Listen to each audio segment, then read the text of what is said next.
Intersectionality. Have you heard this word before? Even if you have, you might not know what it means. Let's take a look at it.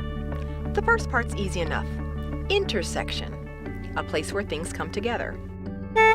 Intersectionality refers to the reality that we all have multiple identities that intersect to make us who we are.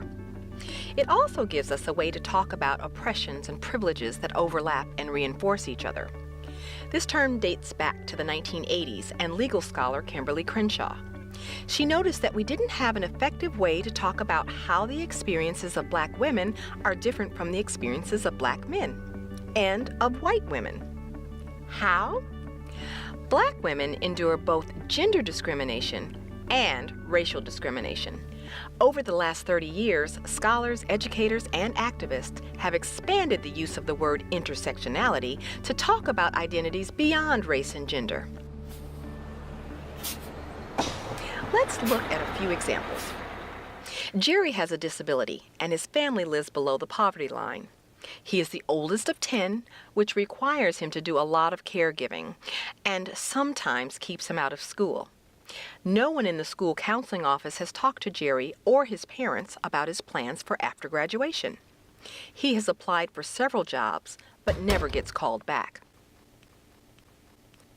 Fatima is Muslim and recently came to the United States from Somalia. She finds that many people at her school make assumptions about her values and abilities before they speak to her. Many of her classmates think she shouldn't be at their school at all. Greta comes from an affluent family. Both her parents and grandparents went to college, and her father owns a successful business.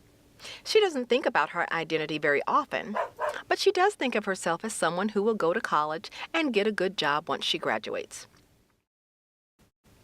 Think about Greta's situation as opposed to Fatima's or Jerry's.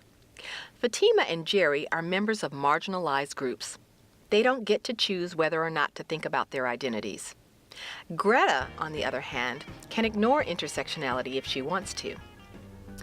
Life isn't the same for everyone, even for people who share identity characteristics. By adopting an intersectional lens, we have a better opportunity to understand why and to change the institutions that help and harm us based on who we are. Want to learn more? Read our story, Teaching at the Intersections, in the summer 2016 issue of Teaching Tolerance magazine.